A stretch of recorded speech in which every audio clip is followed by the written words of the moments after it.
L'incestuel, c'est l'inceste psychique avec des menaces d'inceste sans qu'il y ait passage à l'acte. Si l'inceste est un acte, l'incestuel est une relation familiale anormale où le monde sexualisé de l'adulte vient envahir celui de l'enfant. L'enfant n'a plus d'espace, l'enfant disparaît. Midi 13h, le Book Club avec Philippe Robichon sur Beurre FM. Le Book Club de Beurre FM, c'est l'émission qui parle des livres avec ceux qui les écrivent, à ceux qui les livrent. Bon dimanche à tous, émission en direct réalisée par Mwand Marouf. Et je reçois aujourd'hui le docteur Sophie Gottman. Bonjour et bienvenue. Bonjour. Alors vous êtes dermatologue et chirurgienne spécialisée dans les pathologies des ongles. Alors vous avez un très très long CV, vous avez écrit de nombreuses publications scientifiques sur les ongles. Vous avez écrit un livre qui a été un carton sur la santé des ongles. Mais vous êtes là ce matin pour autre chose. Pour autre chose, voilà. Ouais, c'est bien, vous m'aidez un peu. pour présenter votre premier, alors comment vous dites, vous, roman, récit, biographie, comment vous l'appelez ? C'est un récit. Oui. Mais c'est quoi un récit finalement ? Un récit, les faits sont réels. Il n'y a pas de fiction. D'accord, les faits sont réels, les personnages ont changé de prénom. Alors, les personnages ont changé de prénom. Il y a des petites choses qui sont mises en scène. Mais les faits sont réels. Le livre s'appelle Waterbed et il sort aux éditions Plomb. Alors pour tout le monde, qu'est-ce que c'est qu'un waterbed ? Il y a plusieurs familles de waterbed d'ailleurs. Alors, le premier waterbed, c'est le matelas anti-escar qui a été inventé au 19e siècle et qui servait à éviter que les malades alitaient aient des escars. Donc ça a d'abord été utilisé en médecine. C'est pour ça que d'ailleurs, dans waterbed, la grand-mère de la petite fille, ma grand-mère, était souvent couchée sur un matelas à eau anti-escar. Et puis, en 67, il y a Charlie Hall, en Californie, qui a inventé un matelas à eau, un waterbed, pour le sommeil, enfin pour dormir. Et ce matelas à eau a eu beaucoup de succès, puisqu'en 87, je crois qu'il y a plus de 20% des matelas qui sont vendus aux États-Unis qui sont des matelas à eau. Et il est quand même devenu, dans ces années-là, au moment de la révolution sexuelle, il est quand même devenu une icône de la culture pop et du plaisir. Et d'ailleurs, il y a eu, en mai 70, dans Playboy, il y a eu... on a montré ce que c'était qu'un waterbed. Et Hugh Hefner, d'ailleurs, avait un king-size waterbed. Donc, c'est devenu... patron de Playboy de l'époque. Mais est-ce que la légende dit si les gens ont gardé leur waterbed et continuent d'y dormir parce que c'est plutôt inconfortable ? Il ne faut pas avoir le mal de mer. Personnellement, je trouve ça très inconfortable, mais je crois que ça c'est tombé en désuétude, un peu, l'utilisation des waterbeds. En tout cas, il y a eu une flambée des ventes de waterbed. Et puis, je crois qu'après... les gens ont de moins en moins investi dans ce type de matelas. Je me souviens de la première conversation que nous avions eue quand je vous ai vu pour la première fois. Est-ce qu'aujourd'hui, c'est le livre de quelqu'un qui est devenu complètement elle-même et qui se moque pas mal de ce qu'on va penser d'elle ? C'est une bonne question. Oui, je me moque de ce qu'on pense de moi. Ça, c'est sûr. Mais maintenant ? Moi, depuis quelques années. Est-ce que vous vous autorisez à être vous-même, finalement, et à aller devant le regard des autres ? Sur le plan médical, je me suis toujours autorisée, on est d'accord. Parce que j'ai quand même été exposée sur le plan... pour mon métier. Maintenant, pour tout ce qui est artistique, c'est plus difficile. Mais pour revenir sur cette conversation, on pensait que finalement, quand on est une sommité médicale... il ne faut pas faire le mélange, parce que finalement, exposer sa vie et faire ce qu'on aime, ça pourrait nuire à cette respectabilité. En France, on est quand même dans un pays où on sectorise les activités des gens. Moi, j'ai des journalistes qui m'ont dit « Ah non, je ne peux pas dire que vous avez illustré le livre, parce que déjà, vous êtes médecin, en plus vous écrivez un livre. Si je dis que vous avez illustré votre livre, mais qu'est-ce qu'on va penser de vous ?» Et là, j'ai regardé, je dis « Mais enfin, j'ai illustré mon livre avec des petits dessins d'ongles. Pourquoi ça va me desservir ?» Elle me dit « Parce que c'est ça fait trop... » Voilà, bon, donc vous voyez, c'est pas moi, c'est la société qui est souvent comme ça. Le médecin qui chante des chansons, qui fait un clip, qui opère un lapin dans un bloc opératoire, comme mon dernier clip, en fait, il faut assumer quand même. Il y a des gens qui vont dire ça va me desservir aux yeux de certaines personnes, mais en fait, effectivement, maintenant, ça m'est égal. Alors, c'est l'histoire donc d'Ondine, c'est la narratrice. Et Quand vous faites parler Ondine, vous êtes resté à hauteur d'enfant. En tout cas, vous parlez en même temps qu'elle vieillit. C'est ça. C'est le récit d'une petite fille qui parle au jeu. Et forcément, le ton et l'écriture changent puisqu'elle grandit. Et il y a une autre voix, la voix d'un adulte qui s'adresse à un monsieur qu'elle vous voit, qu'elle appelle monsieur d'ailleurs. Qui est le grand-père, qui s'appelle Martial, qu'elle appelle monsieur. Donc, c'est un petit peu arrogant comme forme de... Enfin, il y a un chouïa d'arrogance dans ce discours-là. Mais ne me demandez pas comment c'est venu, ça a été écrit comme ça, donc j'ai laissé comme ça. Il y a les deux voix, il y a quand même... Il y a les deux voix. Il y a vous qui vous adressez à votre grand-père. Voilà. Et puis il y a la petite Ondine qui dit qui raconte. Qui raconte ce qu'elle vit au moment où elle le vit. Ouais.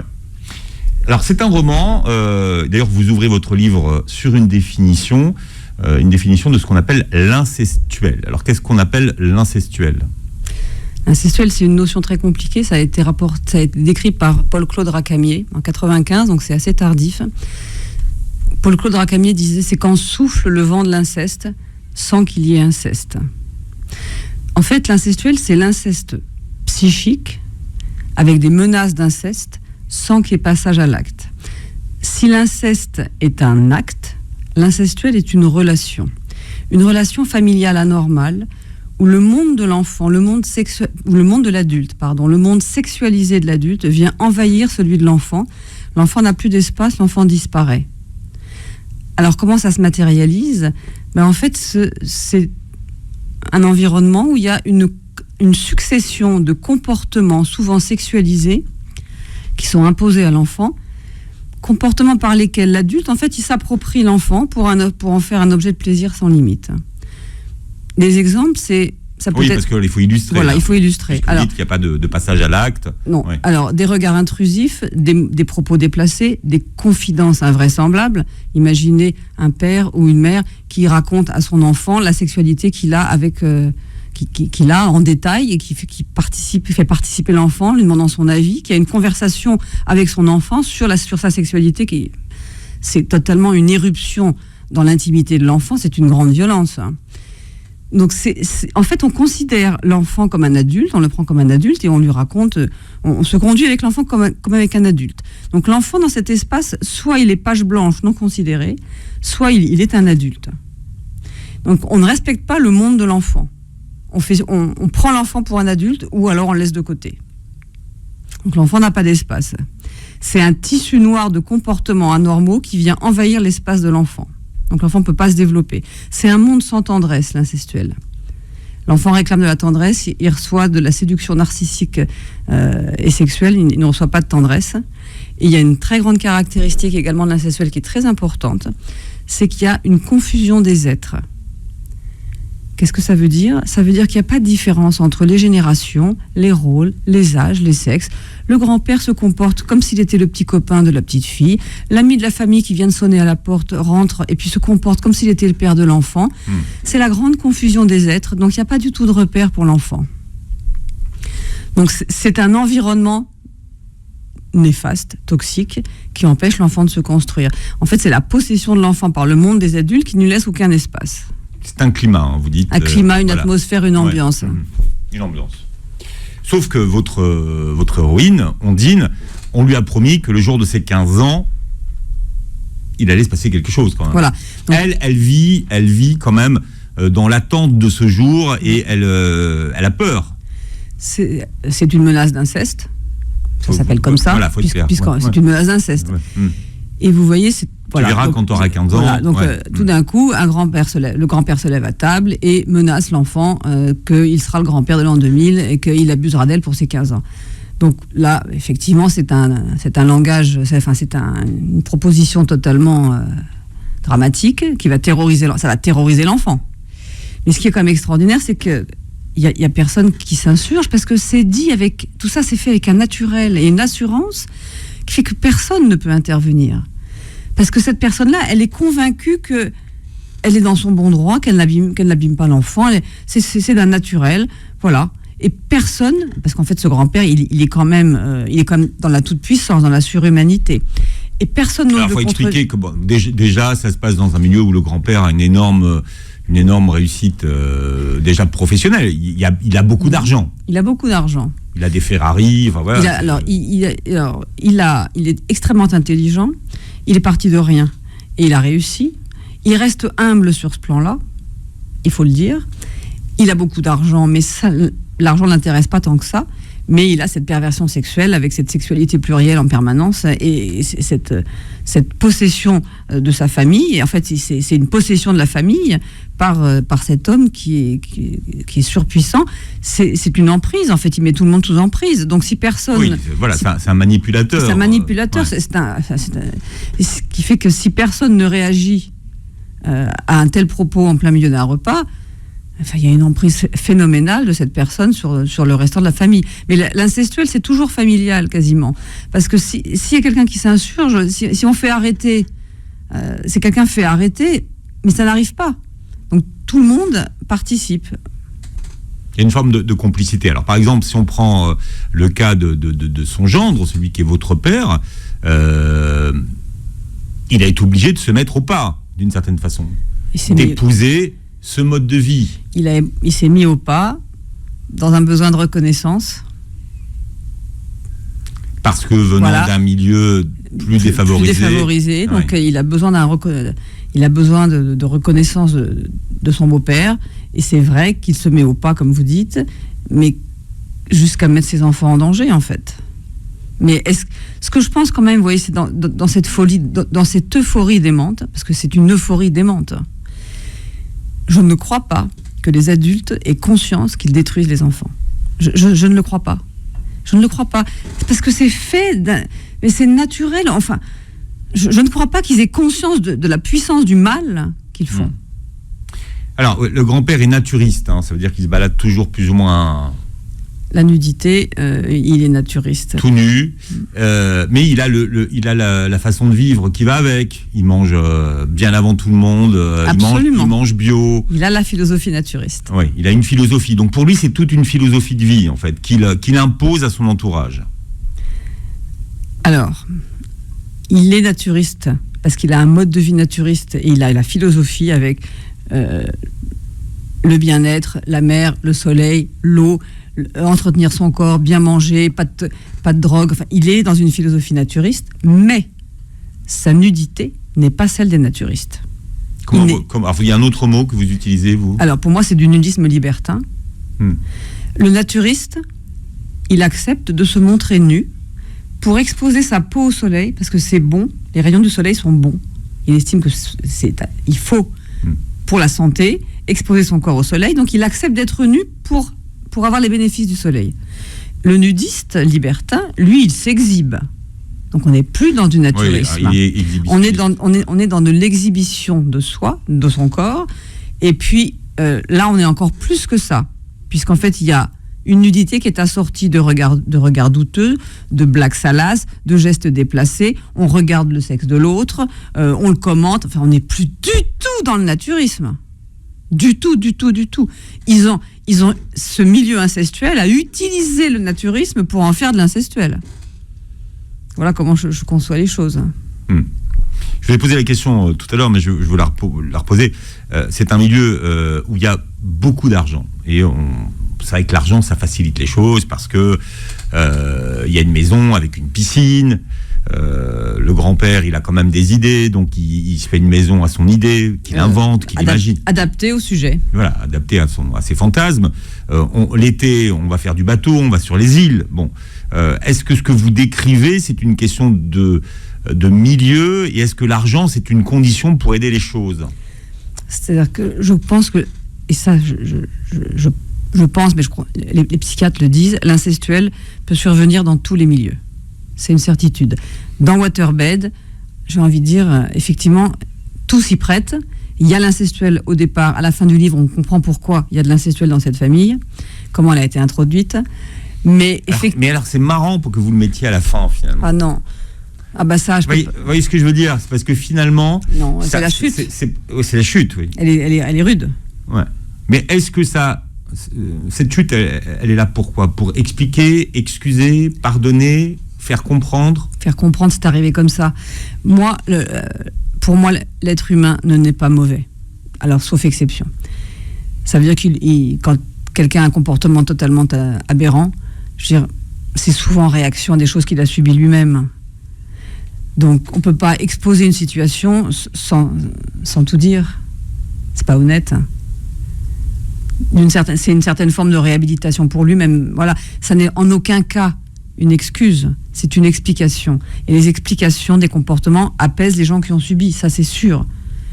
Il y a des gens qui m'ont dit mais c'est une excuse. Je dis non, c'est pas une excuse, c'est arrivé comme ça, de cette façon-là, voilà l'explication. Et avoir l'explication. Et vous, ça vous l'apprenez à sa mort, c'est ça ? Oui. Le jour de son enterrement. Oui. Absolument. Personne n'avait soupçonné avant ? Lui, il disait des choses quand même. Il disait, il haïssait la religion. Il haïssait la religion. C'était un bouffeur de curé, comme on dit. Il avait une haine de la religion et il disait toujours qu'on lui avait volé son enfance. Mais pour des enfants, voler son enfance, moi, j'avais pas compris. Et vous n'étiez pas la seule, visiblement, à pas avoir compris. Ah non. De toute façon, il y avait un non-dit sur le sujet. Non, on n'en parlait pas. Il n'y a jamais eu de discussion sur... De toute façon, il monopolisait la parole tout le temps, ce monsieur. À partir du moment où il était là, je sais, plus personne ne pouvait parler. Parce que trop de charisme, Il coupait la parole à tout le monde, il avait tout le temps raison. Enfin, c'est un tyran.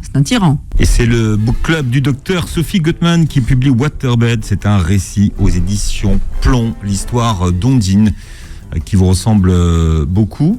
Et Ondine est ce qu'elle appelle un enfant couteau planté dans le dos de son grand-père. Vous nous expliquez ? Oui, puisque on est à une époque où la contraception est très limitée. Et donc, la grossesse, normalement, doit être interrompue. Et Ondine n'aurait pas dû naître. Mais le grand-père, qui a tout pouvoir, décide qu'il faut interrompre cette grossesse. Mais le père d'Ondine dit que non, il a fait cet enfant, il va l'assumer. Et à ce moment-là, le grand-père se tourne vers son gendre et lui dit « C'est un couteau que tu me plantes dans le dos. » Voilà. Et le père passe le restant de sa vie à essayer d'enlever le couteau, d'où l'histoire de la reconnaissance tout à l'heure. Mais est-ce que vous, ce couteau-là, on vous l'a transmis ? Je suis l'enfant couteau. Je suis l'enfant par qui tout est arrivé, oui. Je suis l'enfant couteau. On vous le disait, ça ? Non, c'est moi qui le dis. Voilà. Tout le monde est très content de m'avoir, mais je suis quand même l'enfant de trop, là. Il n'y a pas tellement d'espace pour cet enfant. Donc c'est quand même compliqué. Alors votre livre fait écho à un autre livre qui a eu beaucoup de succès, La Familia Grande de Camille Kouchner. En quoi votre livre est-il différent ? Il n'y a pas d'inceste dans mon livre. Enfin, il n'y a pas d'inceste. Il n'y a pas d'inceste. Quoique si on veut être extrêmement pointilleux, le fait que le grand-père tripote comme un peu la petite fille et les petits-enfants en leur touchant les seins et les fesses, de nos jours, ça c'est une agression sexuelle. Et une agression sexuelle faite par un grand-père, ça s'appelle de l'inceste, même s'il n'y a pas viol. Bon, en fait, on va dire que les tripotages sont... On va pas les dire anecdotiques, mais on va les mettre de côté. Et on va considérer la relation incestuelle. Je pense que l'incestuel, le livre est vraiment basé beaucoup sur une ambiance incestuelle et la description poussée d'une ambiance incestuelle sans viol. Et voilà, c'est un petit peu, à mon avis, la différence. Je pense qu'il insiste plus sur les... En médecine, on dirait la sémiologie. Ça, je ne vais pas vous dire ça, mais... Si, vous pouvez nous dire, si vous nous expliquez ce que vous voulez dire par là. La sémiologie d'une maladie, ce sont les signes cliniques d'une maladie. Donc ça explique mieux la sémiologie de l'incestuel, donc les signes, les détails, le déroulement d'une relation incestuelle.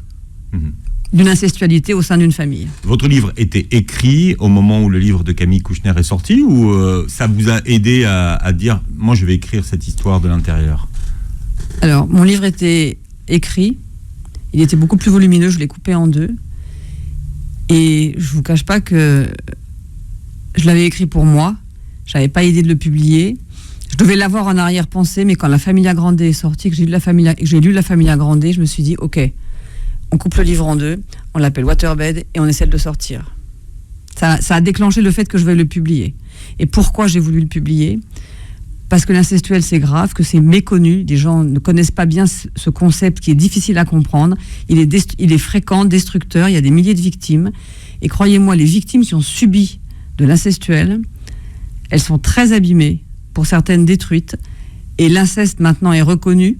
Et l'incestuel ne l'est pas. Et ce sont des personnes qui sont en grande souffrance parce que ce qu'elles ont, elles se sentent illégitimes, si vous voulez. Comme il n'y a pas de reconnaissance de l'incestuel, leurs souffrances sont illégitimes.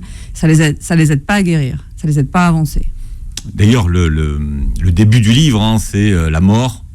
Exact. D'une petite fille devenue grande qui, exact. Voilà, qui faisait partie du groupe. Exact. Des petites filles avec lesquelles Ondine a grandi. C'est-à-dire que l'incestuel chez l'enfant, ça a des conséquences assez graves. Il y a des troubles psychiques qui peuvent survenir, des troubles psychologiques graves, des maladies psychiatriques même, enfin qui peuvent être déclenchés, en tout cas favorisés par l'incestuel. Il y a effectivement des suicides. Hein. Et il y a beaucoup de gens qui s'en remettent pas. Hein. Donc c'est très grave, c'est très destructeur. Ça peut aboutir à ce que les psychiatres disent, c'est la mort psychique, c'est le meurtre psychique. À 17 ans, vous volez de l'argent dans le porte-monnaie de votre père pour aller vous payer des séances de psychiatrie. Donc ce qui veut dire quand même que très tôt, vous avez compris qu'il fallait être prise en charge.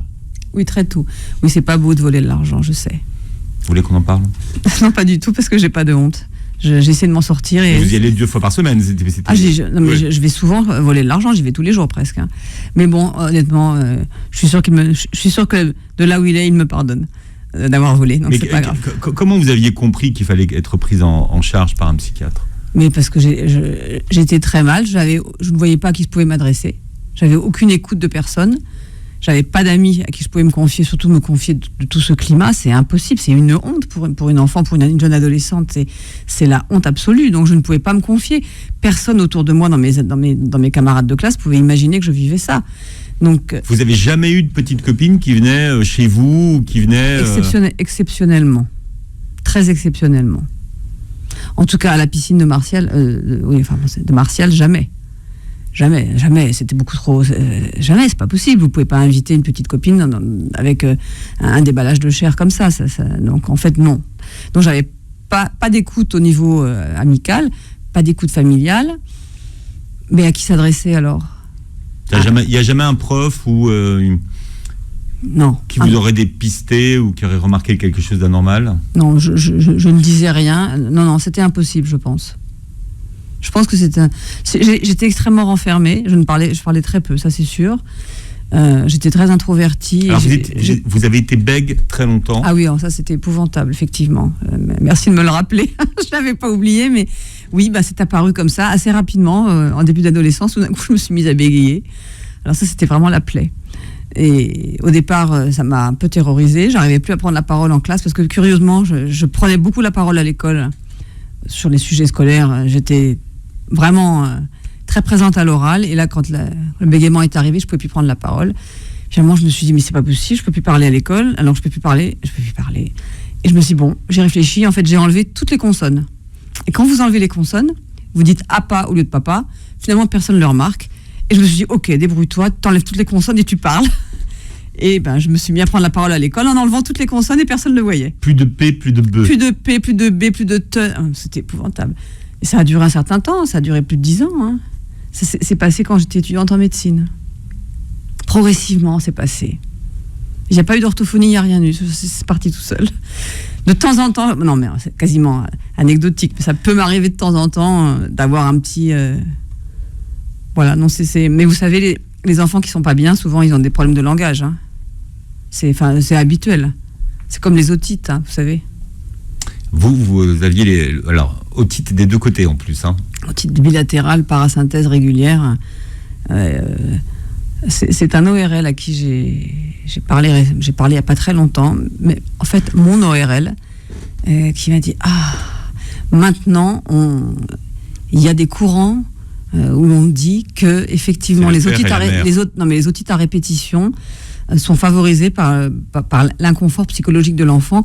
Alors, est-ce que c'est une hyperpression dans dans la sphère ORL. Vous voyez, quand on contracte sa sphère ORL et qu'il y a des problèmes de transmission de pression dans les tympans, mais en tout cas, il m'a dit oui, ça m'étonne. Maintenant, je comprends, tiens, pourquoi il y avait tant d'otite. Bon, alors après, il n'y a peut-être pas que ça. Vous savez, les maladies sont souvent polyfactorielles.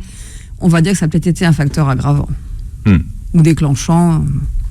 Au moins pour vous, ça avait un avantage, c'est que ça vous évitait d'aller vous baigner. Alors ça, c'était bien pour la piscine, oui, parce que effectivement, les otites sont revenus au moment où on m'a emmené à la piscine pour faire de la compétition. J'avais pas du tout envie de nager, j'avais horreur de l'eau, j'avais pas du tout envie de faire de la compétition, ça m'intéressait pas du tout, mais j'ai dû y aller. Et effectivement, là, le grand-père se conduisait pas très bien, pour ainsi dire très mal. Et les otites sont revenus. Et l'ORL a dit, ah non, mais c'était une contre-indication formelle à la piscine. Ça a dû te demander pour combien de temps. Il a répondu, à la tête qu'il a fait, j'ai compris que j'étais sauvé. C'est-à-dire que votre grand-père exigeait, quand vous sortiez de la piscine, que vous le fassiez sans porter de petites culottes. Parce que si vous dites que le grand-père se comportait très mal, on ne comprend pas. D'accord, mais il se comportait très mal. Il imposait à l'enfant d'être nu sous ses vêtements et il lui faisait monter les escaliers pour bien regarder en dessous, ce qui n'est pas fort agréable. C'est pour comprendre le climat dans lequel Alors le climat, c'est ça. C'est une enfant qui est contrainte de remettre sa jupe sans mettre ses sous-vêtements et qui après doit monter un très grand escalier avec le grand-père qui se rince l'œil en dessous. Et le vent qui circule sous la jupe, c'est un sentiment un peu particulier. C'est un peu une violation de l'intimité tout de même. Ça c'est un équivalent d'inceste, vous voyez. C'est de l'incestuel, ça n'est que de l'incestuel, mais c'est un équivalent d'inceste. Je veux dire, la gamine qui est sur les marches, elle se sent complètement nue. Même si elle a son t-shirt et sa jupe, elle se sent complètement nue. La pression psychologique de l'œil en dessous, c'est un équivalent d'inceste. Mais qu'est-ce qu'il vous disait, votre grand-père, pour que vous acceptiez de le faire? Il vous menaçait? Comment ça... Mais il disait, il faut faire ci, il faut faire ça. Et non, il ne menaçait pas. Il disait, voilà, tu vas faire comme ci, comme ci, comme ça, tu vas pas... voilà. Il n'y avait même pas idée de ne pas obéir, de toute façon. De toute façon, tout le monde obéissait à cet homme.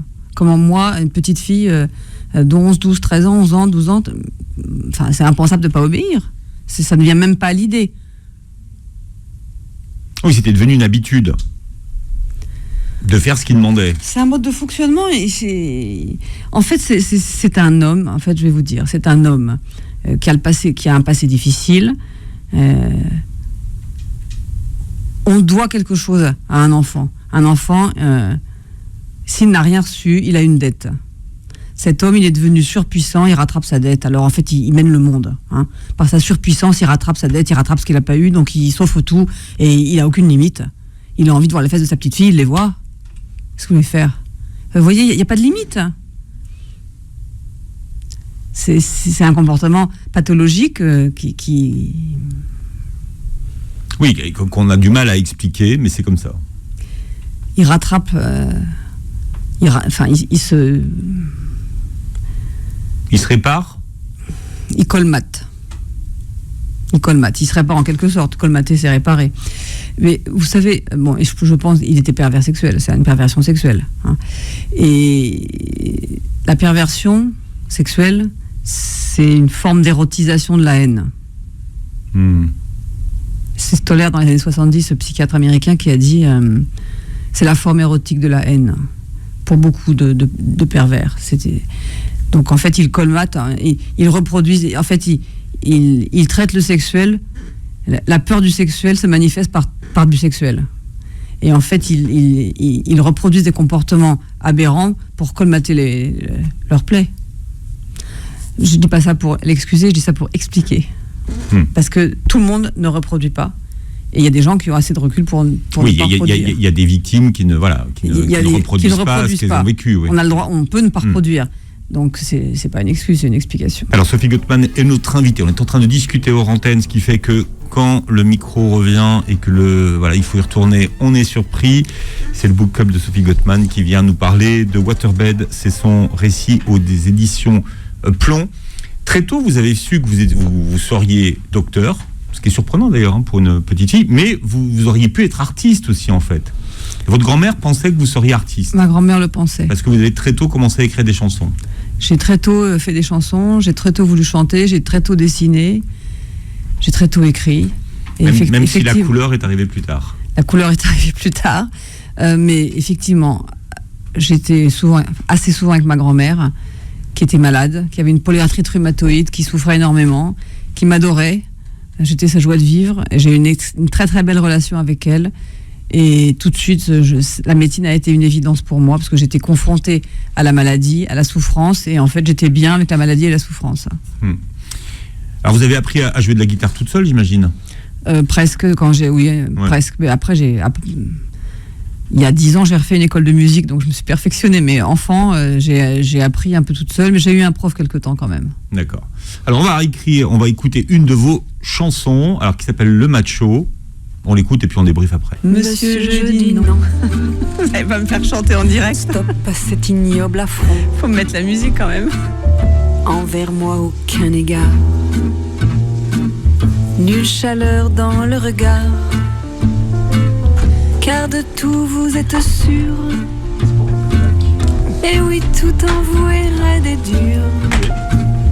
Mais quel macho. Là, à côté, là. Voilà. Est-ce que vous entendez ? Monsieur, je dis non.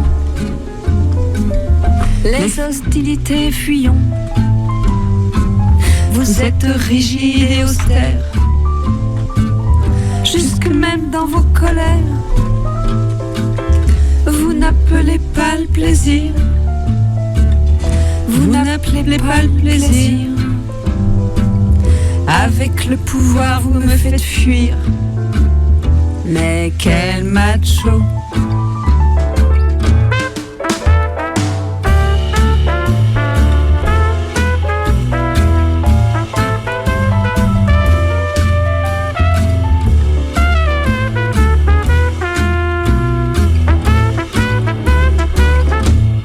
Monsieur, je dis non. Les festivités stopperont. Je ne vous sers qu'à étaler les ressorts de votre fierté et surtout à déballer votre festival de vanité. Mais quel macho. Monsieur, je dis non. Prenez donc quelques leçons. Retournez faucher le champ de votre passé d'enfant. Et dans le très grand lointain, et dans le très grand lointain, revenez désarmés, incertains, fragiles, adoucis, et même ramollis, tant pis. En direct. Vous aimez ça, hein ? Non, la vérité. Oh, elle m'amuse cette chanson. Vous aimez chanter ? Bah oui, j'adore. Vous vous illuminez quand vous chantez. Ah, mais j'adore chanter. Ouais. Dans une autre vie, je serais chanteuse. C'est ce que je disais quand j'étais petite. Non, mais vous allez faire ça maintenant. Ça y est. Ça, je suis d'accord avec vous, il n'y a pas d'âge. Il y a de la vie où il n'y en a pas. Où il n'y en a pas. Non, il n'y a que de la passion. Voilà. Mais c'est la passion. Faut aimer ce qu'on fait. Mais je savais que j'adore la médecine, j'adore m'occuper de mes malades, j'adore ça. J'adore soigner, prendre soin, j'adore. Ma famille aussi, mais la musique aussi. Il y a un temps pour tout. Voilà, bah c'est peut-être que vous pensez que le temps est venu de chanter maintenant. Ouais. En tout cas, c'est ça tombe bien. Quand j'ai reçu votre premier clip, j'étais tellement content. J'étais fier de vous. Oui, vous pouvez, parce que vous vous rappelez ce que vous m'avez dit. Oui, je vous ai dit. Sophie, si vous vous laissez mettre dans un moule, on fera de vous une tarte. Vous savez pas le bien que vous m'avez fait. Ouais, non, mais c'est vrai que c'est évident que. Mais vous aimez ça. Il y a pas. À partir du moment où vous êtes habité par ça, il faut le faire. Mais je le fais. Je vais faire un concert bientôt. Où ? Sur une péniche en fin d'année. Voilà. Comme ça. Et ça, c'est que du bonheur. Que du bonheur. Et comme ça, vous êtes encore mieux docteur quand vous faites ça. Exactement. Ça, on est bien d'accord. C'est pour ça que je partage mon temps. Vous vous êtes beaucoup ennuyée, petite fille. Ah, mais c'est affreux.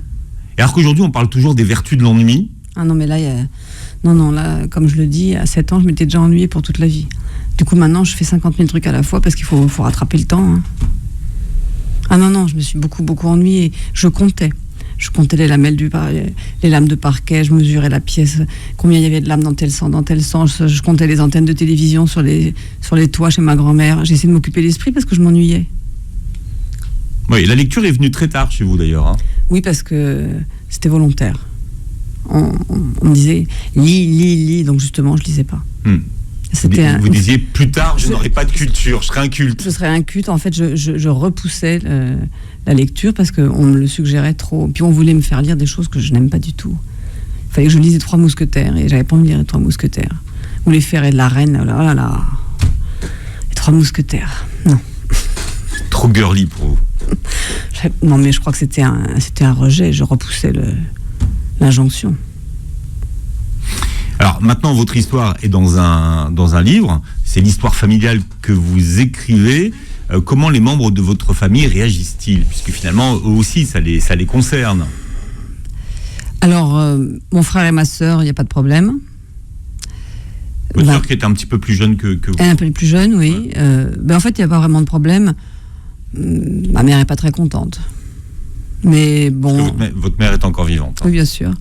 Le livre ne lui plaît pas, mais bon, elle ne l'a pas lu. Donc elle se met à l'écart et c'est bien comme ça. Et vos enfants? Mes enfants, récemment, j'ai été félicitée pour la revue de presse. Donc tout va bien. Ouais. Mais c'est vrai que longtemps, il n'était pas question que ça sorte. Mais c'est quand même difficile pour des enfants. Une histoire pareille, c'est difficile pour des enfants. D'un autre côté, cette histoire, elle m'appartient. Et je suis quand même leur mère, donc forcément, c'est leur histoire. Et on ne peut pas ne pas connaître son histoire. Vous savez, on ne transmet pas ce qu'on veut transmettre aux générations futures, on transmet ce qu'on est. Donc, par la force des choses, même si on ne veut pas, on va transmettre par des comportements, on va transmettre un malaise. Il faut mettre les choses à plat, sur la table. Voilà, c'est arrivé comme ça. Cette famille a été dysfonctionnelle de cette façon-là pour telle et telle raison. Il faut l'accepter. C'est notre passé. Et maintenant, on ne va pas reproduire. Beaucoup sont tentés, dans ces cas-là, de mettre la chape de plomb, comme on dit. Allez, on met du béton, on cache. On n'en dit rien, c'est chouma, c'est la honte. Oui, mais à mon avis, c'est l'échec. Parce qu'on ne peut pas mettre la chape, on ne peut pas mettre une chape. La chape, elle ne va jamais être hermétique. Ça va sortir de toute façon dans des comportements, involontairement. Je suis sûre qu'on transmet ce qu'on est et involontairement, ça va se transmettre quand même. Ça ne sert à rien de cacher. Pour moi, ça ne sert à rien de cacher. Non, mais ça ne sert à rien. C'est pathologique et c'est mauvais de cacher. Et puis, il n'y a pas de honte à avoir. Ça entretient la honte. Enfin, cette famille, elle est dysfonctionnelle. On a l'explication, on sait comment ça a fonctionné. C'est bien beaucoup plus intéressant de comprendre ce qui s'est passé, comment on s'en est sorti et comment on va faire pour ne pas reproduire. Et voilà, c'est quand même plus sain et efficace. Vous êtes devenu adulte parce que vous avez sauvé votre sœur de la noyade. Je tiens à préciser que ce jour-là, il n'y avait pas de parents. Je vous le dis tout de suite. Oui, parce que dans le livre, effectivement... Oui. Des enfants sont confiés à la communauté. Il n'y avait pas de parents, mais il y avait des adultes. Il y avait des adultes non concernés. Je vous rappelle que les enfants n'ont pas d'espace. D'accord ? Donc quand on confie des enfants à une communauté échangiste, sans parents, il n'y a pas de surveillance. Donc c'est pas étonnant qu'il y ait une possibilité d'accident. Il n'y a pas d'adulte responsable parce que l'enfant, c'est une page blanche. L'enfant, on ne le considère pas. Par contre, c'est bon. Que font les enfants à la piscine ? Les enfants sont à la piscine parce que l'eau, le soleil, la baignade, le sport, c'est bon pour les enfants. On est naturiste, il faut que les enfants soient à la piscine. Voilà, c'est un principe de base. Donc on les colle à la piscine, mais les adultes étant occupés à beaucoup d'autres choses, eh bien, on ne regarde pas les enfants, on ne les considère pas. Donc il arrive un accident, mais qui se termine bien, quand même. Votre petite sœur avait 3 ans. Elle avait 3 ans. Elle est sortie de l'eau. Enfin, je l'ai sortie de l'eau.